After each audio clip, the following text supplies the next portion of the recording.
Hello everyone, this is Tom Fox. I'm the Compliance Evangelist, and I'd like to welcome you to episode 17 of Unfair and Unbalanced, a podcast with Tom Fox and Roy Snell. Today, I conclude a two-part podcast episode that I recorded with Roy at the recent SCCE European Compliance and Ethics Institute. In this episode, we discuss measuring the effectiveness of your compliance program in three ways, why Roy thinks this Chief Compliance Officer should not chair the Compliance Committee, but maybe the General Counsel should. Why I think that the Chairman of the Compliance Committee should actually have compliance experience. Why you should prove your 5 points 5 different ways instead of just one. We talk about Brexit, to keep calm and keep doing compliance. And finally, how compliance really transcends politics as we finish the end of the first 100 days of the Trump administration. It appears that compliance is as strong as ever. This is Tom Fox. Thank you very much for listening to this episode of Unfair and Unbalanced. Hello, everyone. This is Tom Fox, and welcome for another episode of Unfair and Unbalanced, a podcast with Roy Snell and Tom Fox. We are on location in Prague, Czechoslovakia, or Czech Republic, I should say. Sorry for that, foobar. At the European Compliance and Ethics Institute, SCCE 2017. So, Roy, welcome. Thank you, Tom. I always look forward to these. So, Roy, we've got a lot to talk about. So, what's on your mind? Oh, well, I have one fun one for you. All right. I don't know if you were in this session. I don't think you were. Jenny I'm being facetious.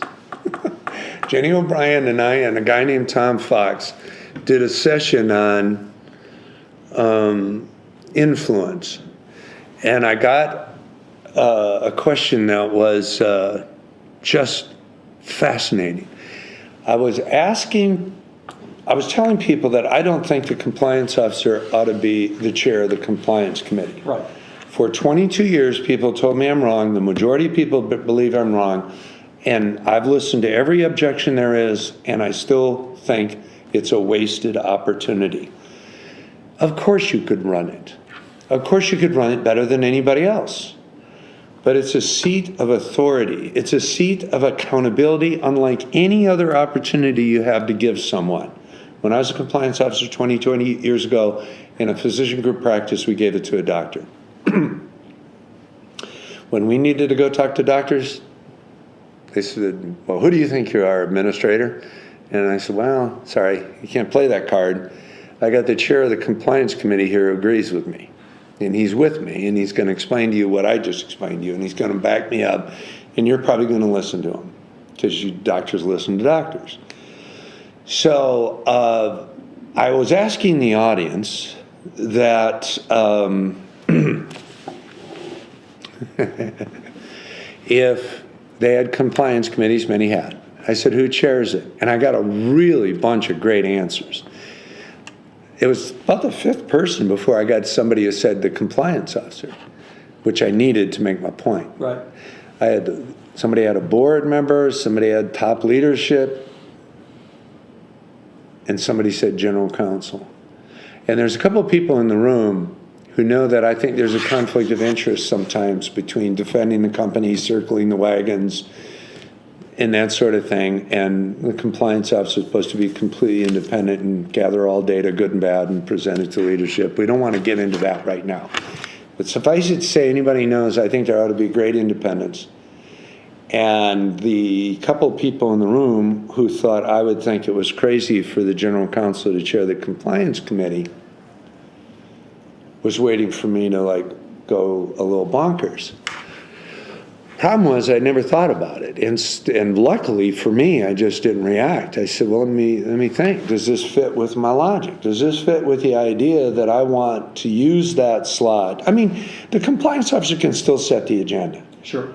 The compliance officer should set the agenda, and whoever chairs it should enjoy that and take the minutes and help between meetings and make sure things get done and prep the chair before the meeting and make sure people are ready and do all that stuff. And So a lot of stuff still gets done, and whatnot. But the chair comes in and orchestrates it and makes sure people listen and do their thing and throws their weight around. And so, anyways, I said I can't think of a reason why I wouldn't do that. Matter of fact, my first gut reaction, and by the way, Tom, this is still within 24 hours. I reserve the right of completely changing my mind. 22 years and the question never came up. So this is my first 24-hour reaction of a very dead, tired guy who's been on the road 10 days straight, working 10, 12, 14 hours a day, and just switched 8 time zones or whatever it is. But more I think about it, I slept on it last night, I'm thinking it's genius. If general counsels tend to be a little resistant to some of the pieces of a compliance program that occur, which some of us believe happens, if you put them in the chair's role, and they're going through problems and investigations and auditing and education and survey results, the good news and the bad news, and a problem surfaces, and the group is leaning towards not addressing it, the chair is going to have a little extra skin in the game. If they don't address it, and the investigatory world comes in later and says, well, tell us what you did, somebody's going to tell them the issue came up at the compliance committee and it never went anywhere. Well, who's the chair? Unfortunately, the folks in the enforcement committee like to get as high as they can when they punch people in the nose. And so I'm right at the moment, I'm all for the general counsel. They're insanely well-educated, exceedingly experienced, and it will get them to study and participate and understand. And they live in caves, so they're yeah, see, you're never going to let me live that down, nor do I think maybe you should.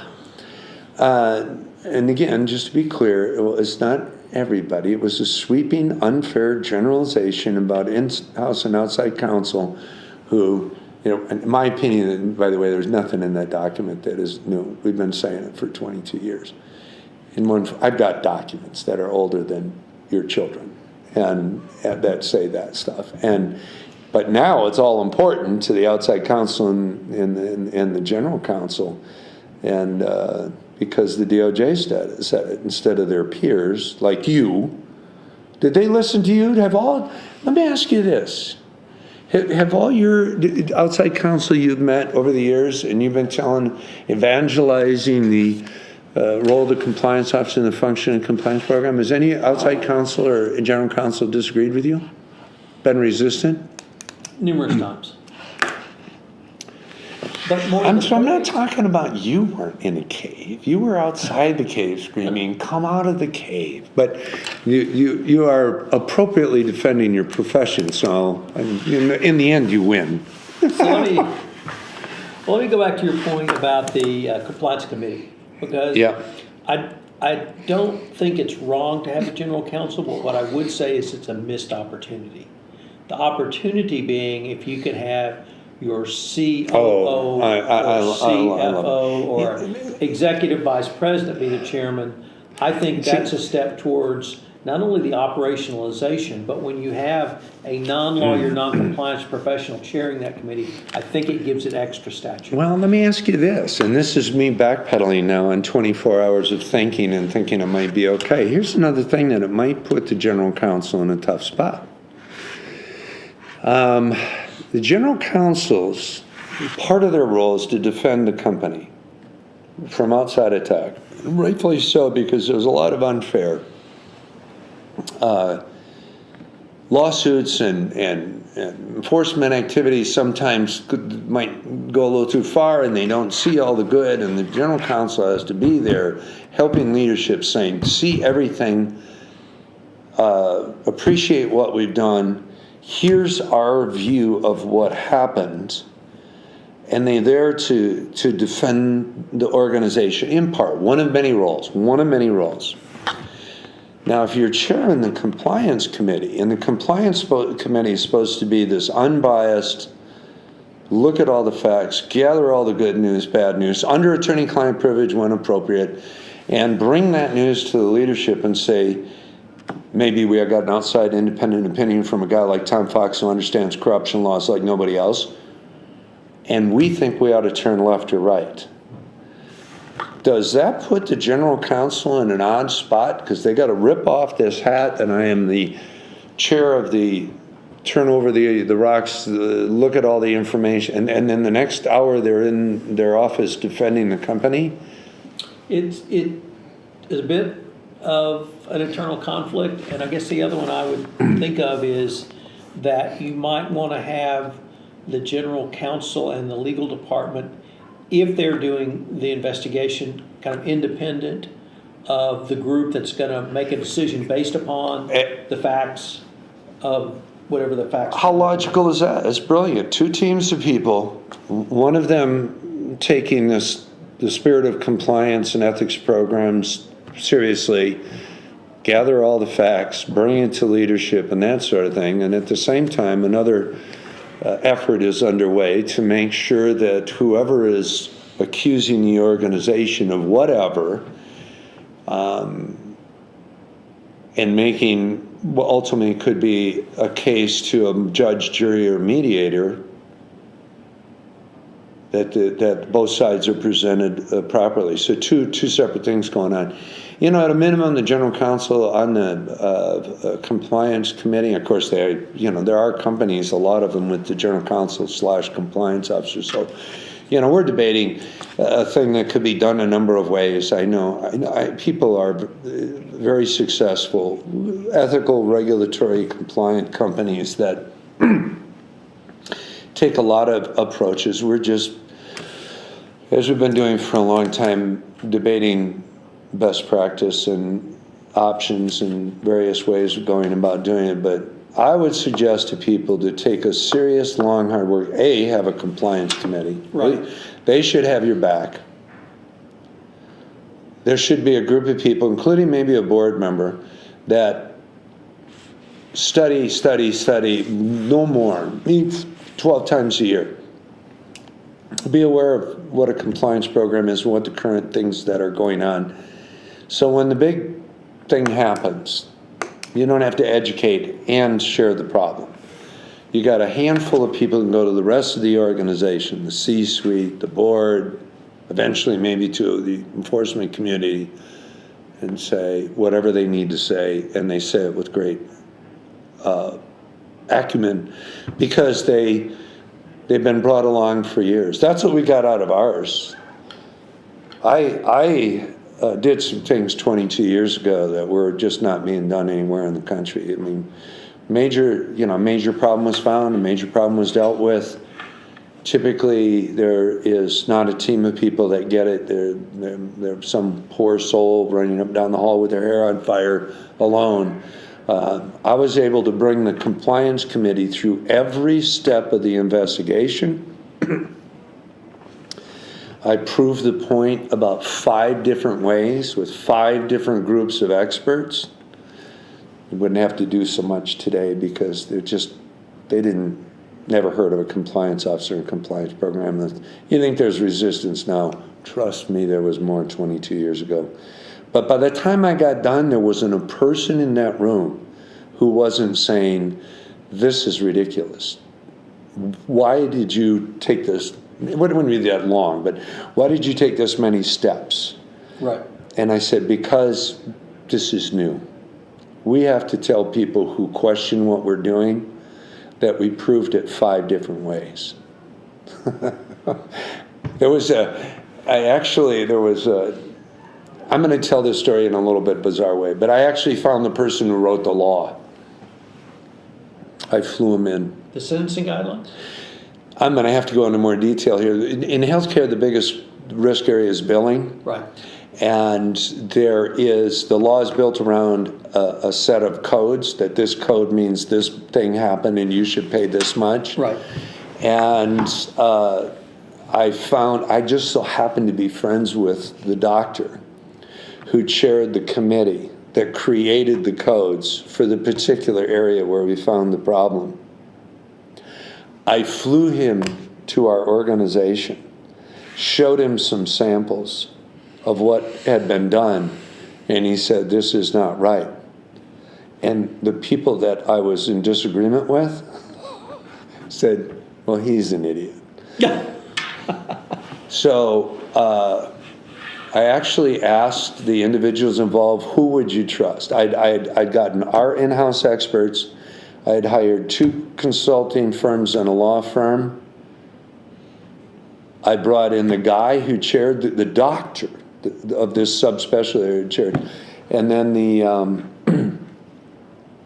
I said to this, I've been sitting in alone in his office. This has been about a year of him screaming at me, believe it or not, calmly saying, okay, what do we got to do now for you to understand or agree? There just wasn't a compliance thing at the time. I couldn't rely on, look at all the dead bodies in the street. Right. We were going to be one of the first. And he quickly pulled out a piece of paper, wrote down the 3 friends of his that were doctors in this subspecialty, and said, call these guys. And we did this all under attorney-client privilege, and we called them, and we talked to them, and they said I wouldn't do this way. And we went back to them, and I said, your buddies wouldn't do this. And he said, you guys are still wrong. And I said, we're done. And I went back to the committee for about the 5th time, and I've now said, I got this expert 5 times, higher and higher level expert, and then finally the people he considered experts. And they said we should fix this problem.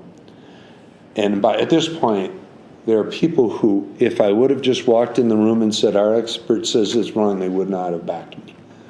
Not in a million years. Some of them. Because, it just wasn't heard of in those days, and it just wasn't a lot. And I was eager to prove over and over. The people listening to this podcast should think about still using these tactics. Don't just get one person's opinion. It was very inexpensive for me. I had our staff do all the work. The bulk of 90%. And I just had people come in and verify for a few $1,000s.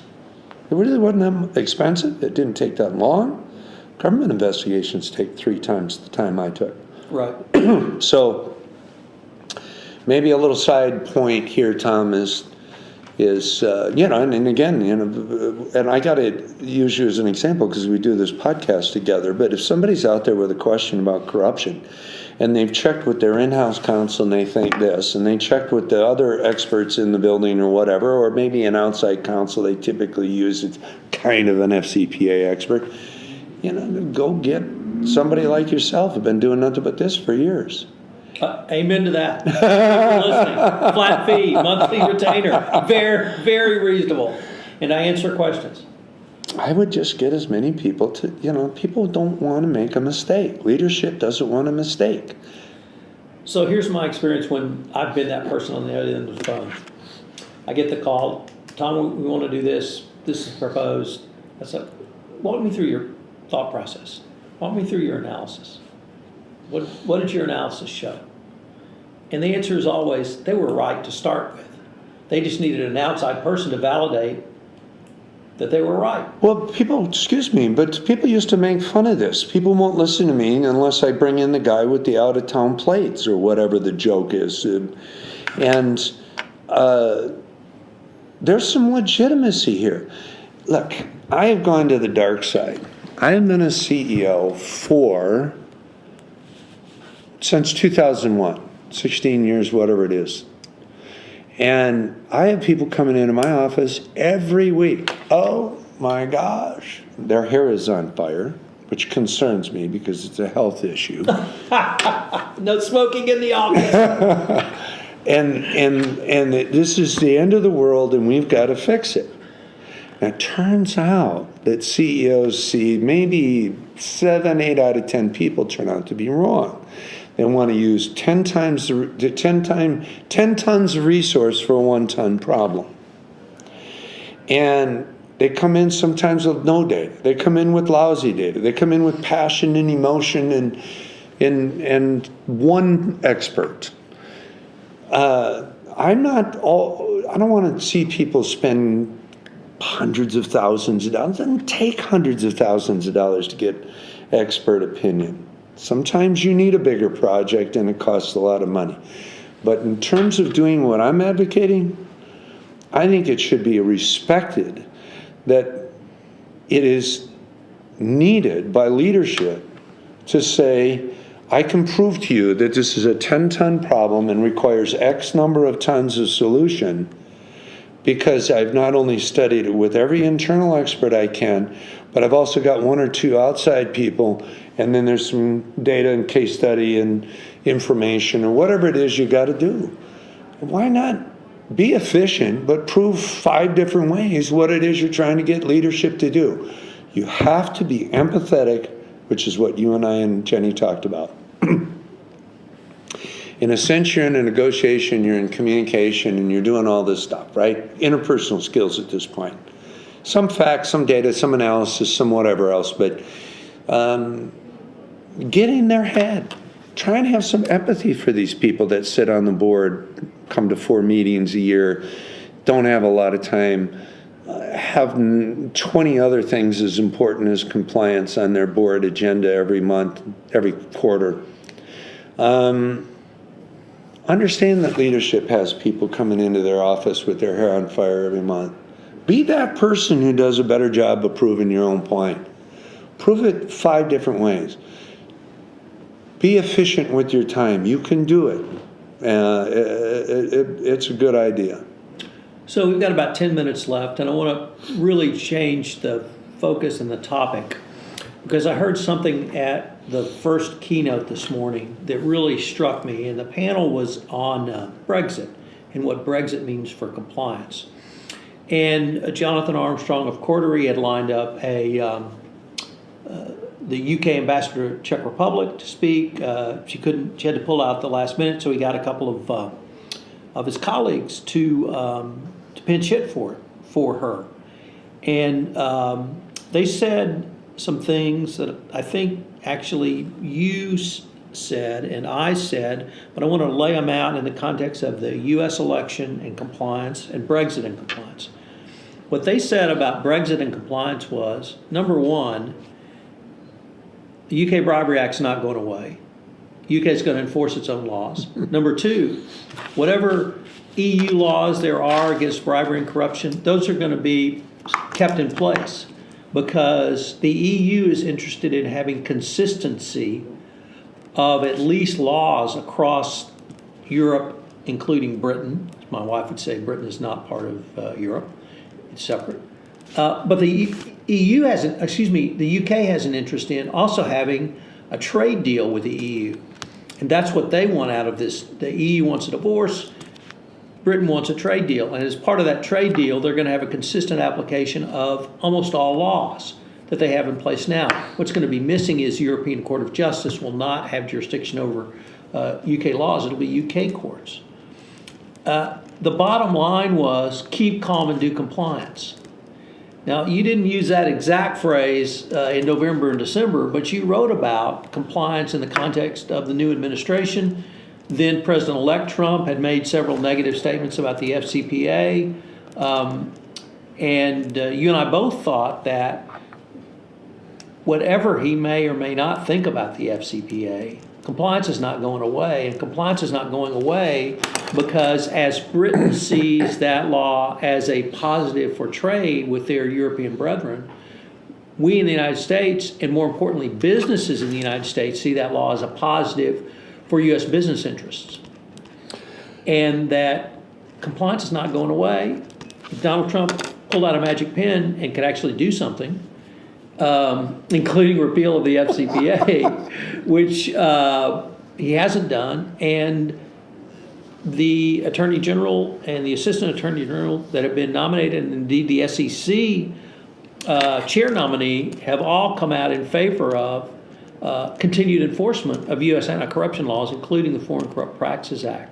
It's a very long-winded way of saying compliance is here to stay, ladies and gentlemen. Yeah. Because it's part of the business fabric now, and I heard it this morning from the Britain perspective. It's part of their business fabric. First of all, I would just want to share that I think people are exaggerating. A lot of people are upset, and I think they're exaggerating what might happen in the U.S. or what might happen in any other country, including Britain. Nobody's talking about eliminating, making corruption legal. Nobody is talking about changing laws so you can set up 2 million bogus accounts for your bank customers. Nobody's talking about a law that will allow you to pour 120 million gallons or whatever it was into the ocean. Nobody's going to eliminate a law that would let a pedophile run around your campus for 10 years or run around society after being discovered as a pedophile on your campus. Everyone forever and a day who does any of those things or writes software to defeat emissions tests or creates airbags that kill people and then hide the data from the public, don't fix the problem. It's going to be illegal. It will always be illegal. I need my friends and colleagues to make sure that their passion about their political beliefs don't cause them to think that anybody is going to be able to make those things legal. Now, let's just say, for instance, just for giggles, that a politician of any party was to propose that corruption in the United States and paying bribery is now legal. Let's assume, which is ridiculous, first of all, nobody's ever going to do that. Right. Secondly, nobody's ever going to get the votes to pass the law. Third, if you think there have been big protests to date, I would predict 3 million people in D.C. In fact, I have numbers on this, Tom. In Romania, a government decided to change just a tiny part to make a little bit of corruption legal. I think it was $50,000 a year. $50,000 a year in corruption is okay. Something like that. I can't remember the numbers. Maybe euros, it may be some other thing. But they were going to change a part of the law to make a little bit of corruption okay. It's all that you need to know. Right. 500,000 people left their homes, went downtown, and surrounded the building. There's somebody here from Romania at this conference, and he said they think it was 10% of the population, way more than 500,000. And the people stood in the streets, and there were some hooligans that were theoretically paid for to start fights so that they could be some excuse to ignore the people. And the people literally backed up. Every time somebody started breaking a window or causing any trouble, the crowd just ran away from them. And so they said, you can't do this. You can't make this look like we're unreasonable people. We're reasonable people, and if you do this, you will regret it. You think there's a lot of people here now, we'll have more later if you act. And a government that has been a little reluctant sometimes to listen to this sort of thing stopped. The point is that all of this talk about compliance negatively affected by a single individual, a single government, a single country, a single political party is absurd. Compliance is bigger than any person, party, government, country. It is such an elegant, beautiful solution to problems all over the world. It's spreading. I almost said the words like wildfire, and I try not to I like to exaggerate and say big things, and I'm not so sure that would be unfair. I see what happened in Romania. There's a woman here in a booth marketing a new master's degree in Spain in compliance. We have 270 people here from all sorts of other countries. This is too big. The cat is out of the bag. All those people who have resisted us for 20 years are losing their battle.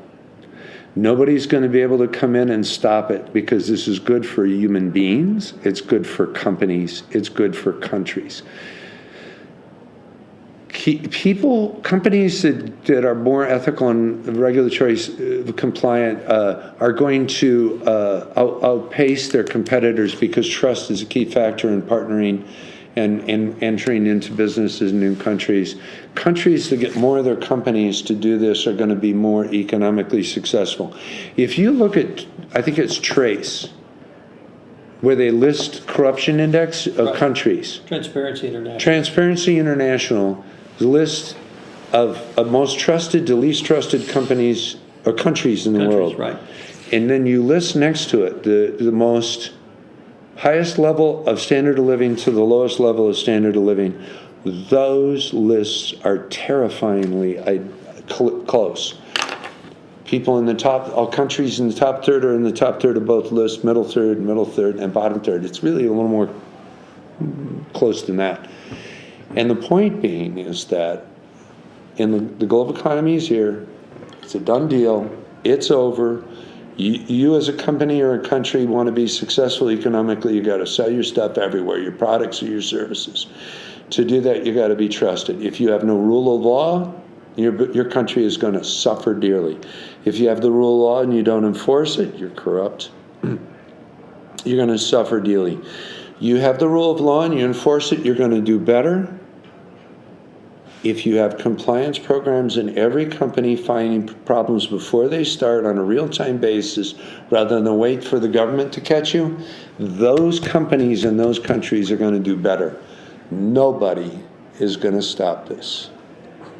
I think that's a great note to end on, Roy. It's been a lot of fun. Otherwise, I feel pretty neutral about the whole thing, Tom. I'm never going to let you use numbers again. That was great. All right, sir. Thank you. It's been big fun. I've enjoyed this, as always. Hello, everyone. This is Tom Fox again. I'd like to thank you for listening to this episode of Unfair and Unbalanced. If you listen to this podcast on iTunes, I would greatly appreciate it if you would rate our podcast, as it would help in our rankings, and get out the word about the only podcast which relates directly to the compliance profession. I hope you will join us again for the next episode of Unfair and Unbalanced, a podcast with Tom Fox and Roy Snell.